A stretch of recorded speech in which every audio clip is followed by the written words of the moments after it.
Welcome to Covered in Pet Hair, a boozy web show for pet lovers on Pet Life Radio. I'm your host, Isabel Arden, and today I have the pleasure of having a drink and a chat with the host of the longest running pet podcast on the planet. I'll tell you all about her and introduce you as soon as we come back from these messages from our sponsors.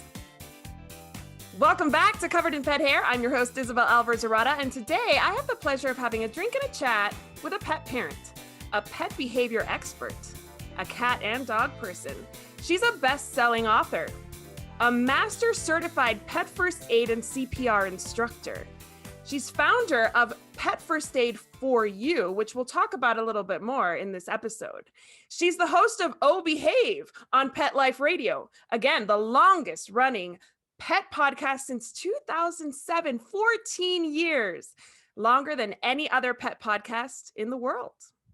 She's a columnist for Dogster and Catster magazines, host of Meowie Hour, presented by the Cat Fanciers Association. She's a pet industry leader since 1999, and she's a licensed bartender, which is why she's my first guest for episode 1, season 2, because how else can we start off this season but with a guest who's also a licensed bartender? She's originally from Crown Point, Indiana, currently lives in Dallas, Texas. She's wife to Julia, cat ma, to wait for it, pet safety cat Casey, Rusty the Performer, Mikey, and One-Eyed Mort, who I hear is a grumpy pirate. She's dogma to pet safety dog KONA, whom I adore, and her sweetest new addition, a pandemic pup named Emma, because she's such a gemma. She's America's pet health and safety coach, Arden Moore. Welcome, Arden. Woo! I should say pause up and cheers. Cheers to having you on the show and inviting Isabel, together from you. afar. Thank you. Anybody participating in our drinking game today? Anytime you hear this word, make sure you take a drink of whatever you're enjoying, but please be sure you're over 21 to join us and never drink and drive. It's important to always drink responsibly. What are you drinking tonight, Arden? I have made a bourbon ready for the first pun of the show, Mojito. Mojitos. Ooh, I love a mojito. And now when you add the cat flair to it. Yeah, you replace the rum man with the bourbon. Very nice. Is there any catnip in there that makes it a mojito?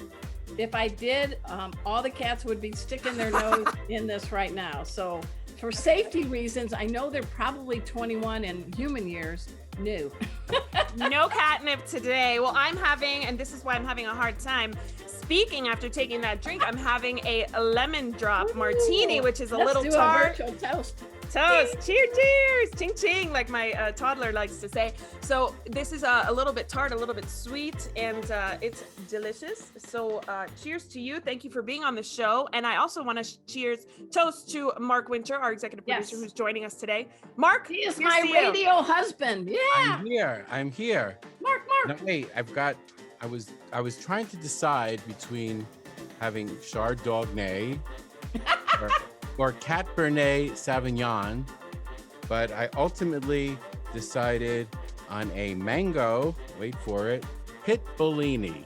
Ooh, I love it. I like it, Mark. So apparently, Mark told me this before we started recording, that he has been doing this, Pet Life Radio, executive producer for Pet Life Radio, for 14 years, and he's never been a guest on the show. So we are going to have him as a guest on one of our shows, like a proper guest, start to finish. Mark Winter, executive producer of Pet Life Radio. I like that. He is the one he's the genius. We call him the, what do I call you now? The surgeon of sound, the wizard of pause, the one only Mark Winter.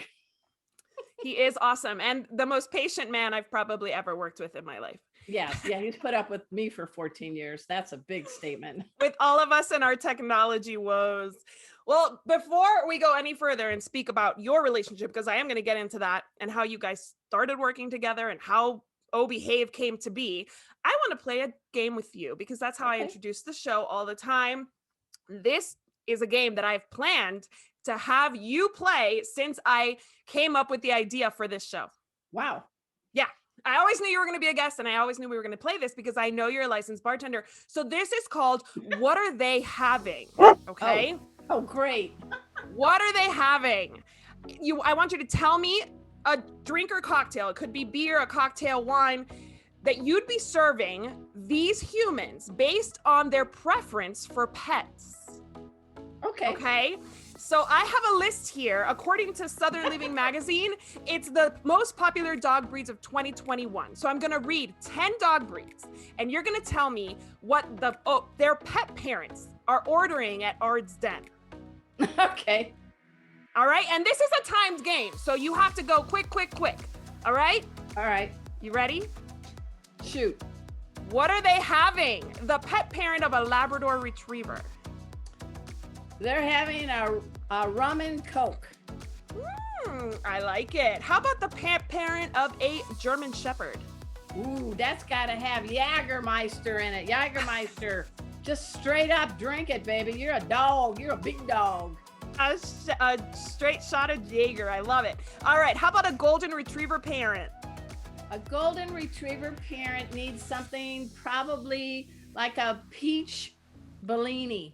Oh, I love it. Yes, I love that. Frenchie parents.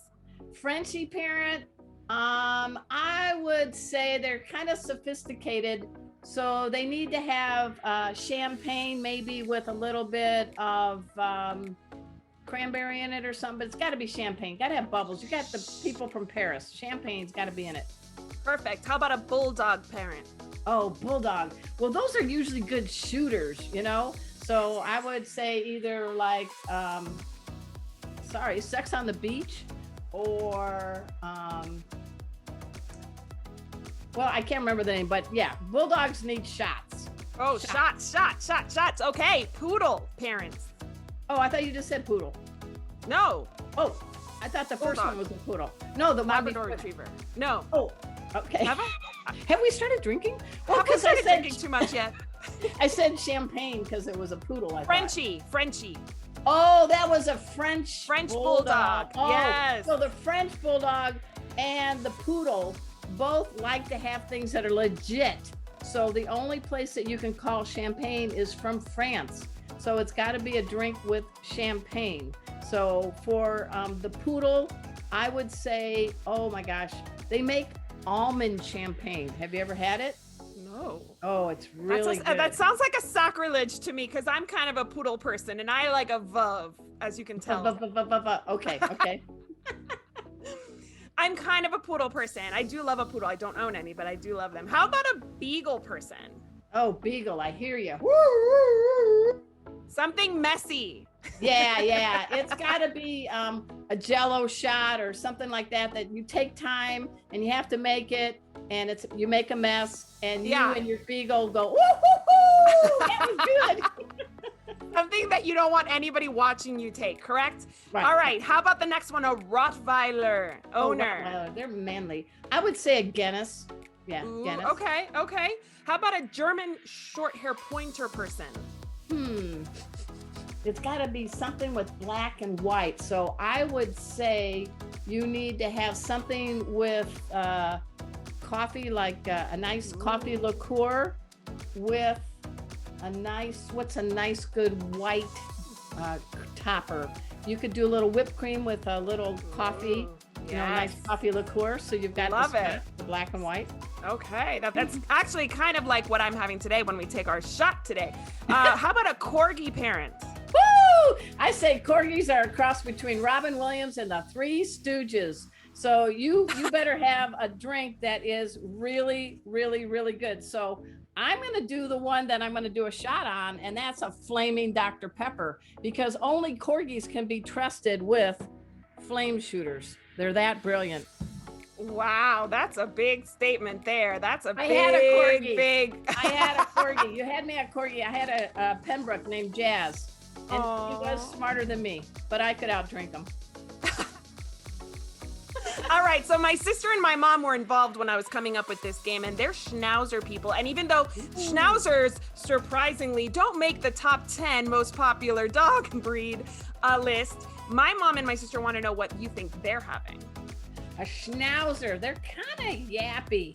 I would say I made a drink that's ready for it, silver tequila, Cointreau, simple syrup, pineapple juice, and avocado. Name it what you will, Schnauzer fans, but it's avocado of this world, like out of this world. You know what? My sister and my mom would love that because you had them at Cointreau. Okay. Perfect. Awesome. Very good. That's our game to start. But I want you to tell me about yourself now. So you, from what I hear, and because I've been on your show and you did like a ton of research on me, and I don't know how you found out about all these things about me. So I hear you were an investigative reporter at some point in your career, and now you're like one of the top pet experts in the country. So how did you make a transition from investigative reporter to Arden Moore? I guess that would be a dog leg, right? If you were doing sports terms. Well, I was a reporter for 20 years, both as a reporter and an editor. I thought that's all I was going to do. I loved it. I loved it. And I spent most of my time at a major daily in South Florida called the Sun Sentinel, which has won a Pulitzer after I left. And I covered a lot of different things. And I learned journalism, learned how to interview different types of people. And the best advice I ever got was from my editor, who said, Arden, if your mother tells you she loves you, check it out. So it was really good advice because you don't take things for granted. You just don't be lazy when your Dr. Google isn't always accurate. And I really loved what I was doing, but I saw the writing on the wall, which is I didn't see newspapers lasting a long, long time. So I made a shift before I got into the pet world, and I started working in the book and magazine publishing. And I worked at Rodale Press, and that's known for Men's Health, Prevention Magazine, all those things. And I loved it. And we started a magazine called Pets, Part of the Family. And I realized, I think I want to write about pets, but I don't want to write cutesy stories. I want to get into the health of dogs and cats, the medicine, the behavior, and all this. And so in 1999, I said, hey, why don't I just quit the world of W-2 and dive into W-9 and be a self-employed? I moved to California and I never looked back. And since then, I now live in Texas, but I loved it because back then, and I know some of you folks are like, how old is this woman? But back then in 1999, all places like Johns Hopkins Medical Center and all these other places were paying sinful amounts of money for people like me to create like an A to Z medical dictionary online. Oh, wow. I was drawing in like 4 to 5 figures every few months. And I thought, well, this is it. Well, now, sometimes I get like $500 for an article, but it's okay. It's okay. But the point was, I got to be on the cutting edge, and it enabled me to get to hang out and be with stellar mentors, Dr. Marty Becker, Dr. Nicholas Dodman, Alice Moon Finelli. I could go on and on, but Sophia Yen. And so not only did I build a relationship with them as a journalist, but they also saw that I wanted to do more than just write about the lives of others. In fact, when my mom, before she passed away, she said, Arden, do me a favor. Promise me you're not just going to write about other people. What do you really want to do? So you got the guilt of a dying mother. And so I said, I really love pets, and I don't want to be a dog trainer, but I really love the behavior aspects, and I love first aid. And so I feel very blessed that I'm able to not only write, hopefully speak, but also teach. And I have also been doubly blessed because I've had 2 sets of pet first aid team. My first was a very heavy shedding husky golden retriever named Chipper with a Turkish van mix named Ziki. So I had a dog and cat team, and they've gone up to heaven now. And now I have an orange tabby named Casey, who's like a feline George Clooney, and my terrier mix KONA, ice cream KONA. So I wouldn't be where I am without my mother's advice. See, if your mother tells you she loves you, check it out. If your mother tells you don't just write about others, do that. And I've been blessed to be able to be with mentors and also with great pets. That is so awesome. So you're also a visionary because you started a podcast before podcasting was like what it is today, certainly. Yeah. And you obviously met another visionary, Mark Winter, the executive producer of Pet Life Radio. So first of all, how did you two meet to start this endeavor? Prison. No, just kidding. Cellmate. Yeah. How did you meet? And then what was it like doing a podcast in 2007? Okay, here we go. Bring, bring. Hi, this is Arden. You don't know me, but my name's Mark Winter, and I'm going to start a pet podcast network called Pet Life Radio. Podcast, yeah, it was just a pet radio network. A radio show. And I would love you to host the show. I'm like, who the hell is Mark Winter? And how did he get my number? So how did you get her number, Mark? I don't know if I got her number. I Googled, I wanted to start Pet Life Radio, the radio network, and I Googled pet experts. And two of them came up on the top, and one of them we won't talk about. And the other one was Arden. And she had a picture, kind of looked like she was on a soup can in her in her portrait. So I said, well, she looks like she's fun. So I think I might have just emailed her rather than called. I don't know if I called. Maybe I did. I don't remember. Well, you did a call. You did. You maybe you did an email first, but I heard your radio voice, and I thought, well, what the heck? And I have to give kudos to Mark. He is the capital V in visionary, because he has now made this a large radio network, including getting great people like you on as host, Isabel.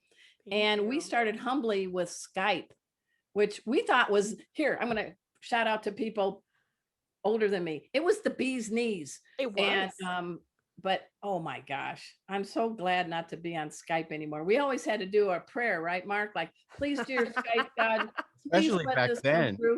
The guests were on the phone because nobody even heard of Skype. I had my hosts on Skype, but you never knew if Skype was going to drop, 10 times during the show. Yes, or if your guests were going to have good internet connection back in the day. Internet back then. Yeah.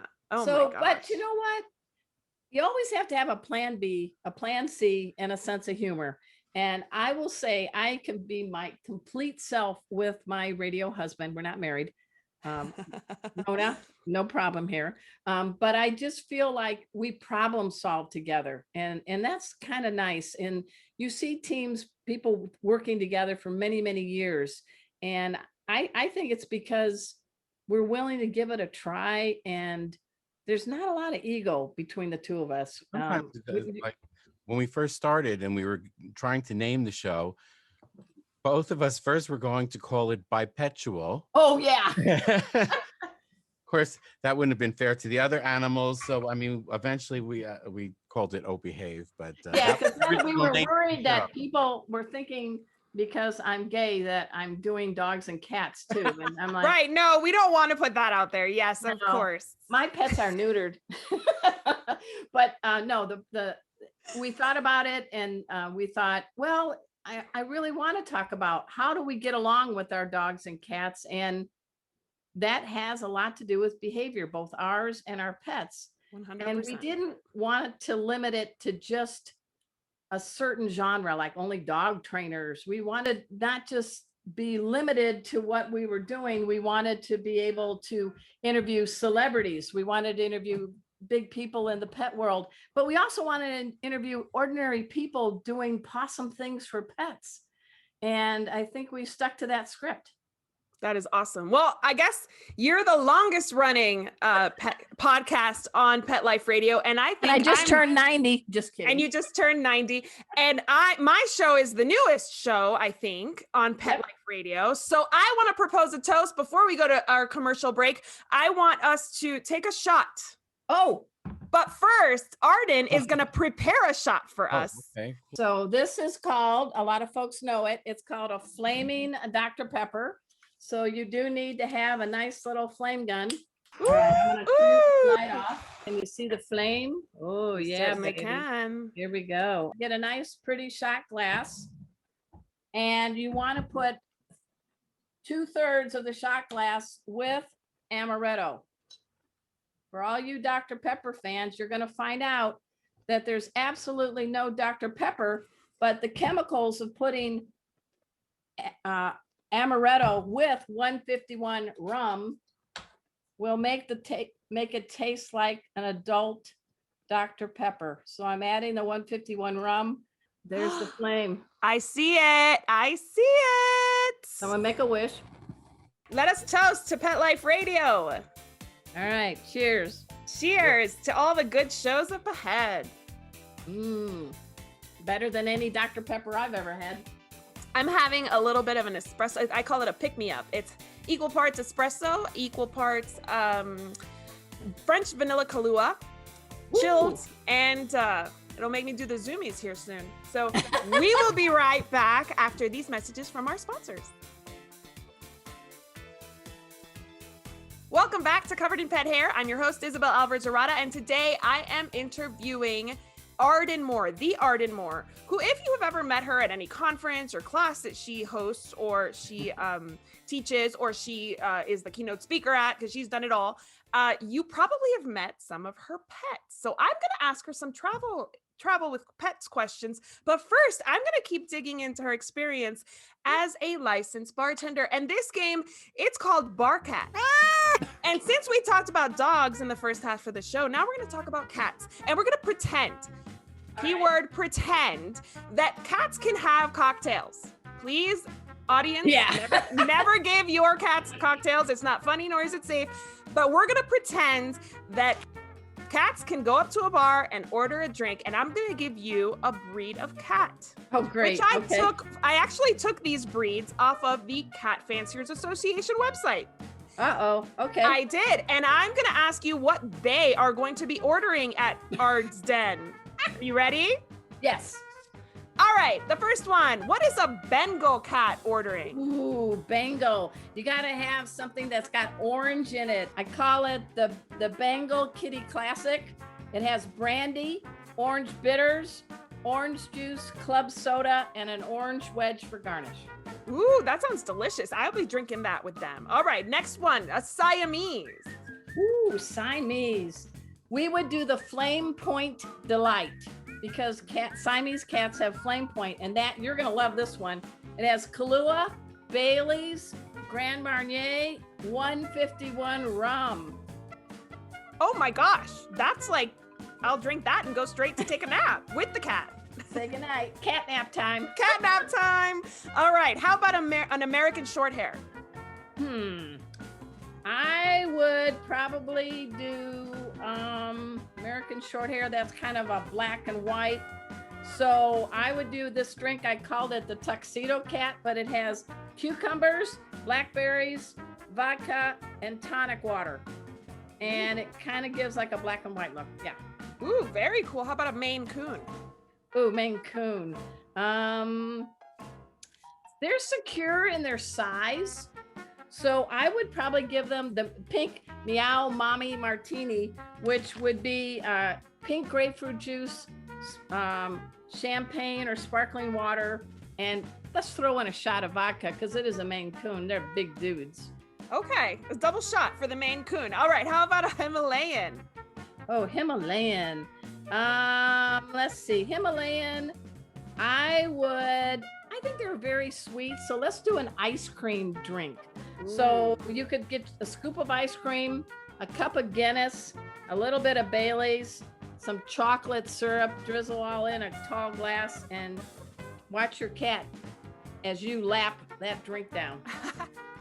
That cat's gonna want to know what you're drinking. How about a Russian blue? Ooh, Russian blue. I would get it. I call it the Smooth Russian Blue Salute, and it's a shot. So you need vodka, you need lemonade, and you need a lemon slice that's sugar coated. Ooh, I have a sugar coated lemon slice on my martini today. I'm a fan. How about a Sphinx cat? Sphinx. I would do the Sphinx Sonic cocktail. Now, this is kind of getting trendy. You hear the word Sonic because most people like gin and tonic, but now people are adding club soda. So Sonic, which is club soda with tonic water, with whatever booze you want. So in this case, for them, I would give it gin, club soda, and tonic. Very nice. A little bit of a less sweet gin tonic. I love a gin tonic. And the last one, a Scottish fold. What are they having? Oh, Scottish fold. They're pretty boozy. Yeah, they gotta be. They're Scottish. Well, definitely a good Scotch, maybe on the rocks with one of those really dark red cherries. So it's almost a Manhattan, but you've got to pony up for some good small batch bourbon. Nice. I love a Manhattan, so I'll be joining the Scottish fold with that one as well. All right. So one of the things that I admire most about you, I know, you know what? You're doing great. You're such a good sport. But one of the things that I admire about you is that you really have like a knack for traveling with your pets. Your pets, whenever I've met them, they all look at ease. They all are happy to be out and about. Like not all pets travel well, especially cats. So how do you make it happen? What do you do? How do you prepare for this? I pray very hard. You really need to make sure that when you're packing for a cat, especially, you have everything like the litter box, the bags of litter, the scoop, the little broom and dustpan, maybe the feline spray known as Feel Away, the facial pheromone. Casey, my cat, I adopted as a 4-month-old from the San Diego Humane Society, my first ginger boy. And I just took from day one, touching his paws, gradually introducing him and watching his level. So when he was hanging out with my then dog Chipper, the husky mix, they got to be really good friends. And then I leash trained him. I trained him to be in a pet stroller. I trained him to hear a loud noise and not make a big boo about it. And he recoups quickly, which is a very good thing. Then in the car, they got to get him in a carrier in the car, but make it a nice carrier with a top loading and make sure that the bedding in there is like, oh my gosh, it's like the Cadillac of cat beds. And big tip for safety, guys, for the ones that have little dogs or cats in carriers, the safest place for crash test is to move the front seat forward and put the cat carrier on the ground, on the back seat, in the back, between the front of the back of the passenger seat and the bunch. That's the stablest place. Okay, that's good. And with Casey, I would talk to him. They read our energies. So freaking out is going to freak out a cat. I'm a fear-free pet national speaker. I have learned so much from that program. And so Casey's downloading my emotional state. So I teach people permission to freak out later. Make sure they have all their amenities. Be calm and confident in your movement. Don't do a lot of head face to face because that's very threatening. And let them have an escape place when they need to. So at those conferences we've been to, you and I have a pop-up thing for Casey. It looks like a little kitty condo. But if I need to put a towel or something to drape over it to have him have a little private time, he has that, but he has his water on one side, his mini litter box on the other. And if he chooses to come out and greet, he does. So, and I also don't make them stay out and about and meet zillions of people nonstop. Just like us, our pets need a break. Absolutely. So if let's say that there's a pet parent out there who wants to adopt a pet right now, who is going to be travel friendly, do you have any tips on what to look for when adopting the pet to make sure that they're open to travel and more at ease? Well, a lot of it is dealing with the temperament testing at the adoption day, whether it's a dog or a cat. If the dog's kind of like this, crouching or lip licking or panting or something, and that's a cat or dog who may be scared of their own shadow. The reason I adopted Casey, which I don't know if you can see this, but he's all the way on the top. Hi, Casey. Casey, say hi to everybody. Hi, guys. Casey was because during the adoption process, he came out, he played with me. He was very outgoing and he didn't mind being held at 4 months. And there was a gal, it was at a Petco adoption thing for the San Diego Humane Society. So I asked the lady that was the dog trainer, she had a border collie who liked cats. And then I'm like, okay, let's test how this cat will be around dogs. So we each had our pets secured and we had somebody with treats in front of us as we walked slowly toward those treats. Casey was like, I don't see the border collie. I don't care about you, border collie. I want that treat. So having a pet that's very treat motivated and isn't really freaking out by another species, do your time up front with temperament testing, but also get your dog and your cat in classes. They do have them online and in person, even kitty kindergarten. Wow, kitty kindergarten. I love it. I'd like to be a fly on the wall to watch what that looks like. Hey, I want to get really carried. You hear about that stupid beagle? What they did? That's what they do. They dog smack during kitty kindergarten. I heard. That's what I heard. Oh my gosh, the note passing that must happen during kitty kindergarten. All right, so you are writing 2 additional books, because how many books have you written? I know I have a party book that you signed for me. Yeah, yes, yeah. You signed it for me in 2010. That was the first time I met you. Yes. I actually created National Dog Party Day. Yes. And we raised money for medium to small nonprofits all over the country. And I shifted gear to first aid and safety. But yeah, I wrote a book called How to Party with Your Pup. Yes, I have that book still. Well, and you've written other books since. You've written 2 kids books. Oh yeah, it's this is my joy. These are called A Kid's Guide to Cats and A Kid's Guide to Dogs. What really is great, they came out during COVID. So there goes the book tour. But it'll come. It'll be there. It'll come soon. I was able to convince my publisher, Story, hey, nobody's going to care about some old broad writing about dogs and cats for kids. People know that Casey, my dog, and KONA, my cat, are therapy pets. They've been to schools, and they also teach first aid and all that. We got to have them have little running sidebars in here to talk to the kids. Very nice. And that was the magic formula. And we were able, these books came out a year ago, Isabel. They're already both in their 4th printing. That's crazy. Crazy. That's amazing. Congratulations. And this is my favorite picture. I got to show you. It's on page 129 of the cat book, because this little girl came up to me and said, Mommy, I love this book because this page is the best. It's a cat butt. And hold on. Let me pin to you. Wait, show that again, because let me pin to you.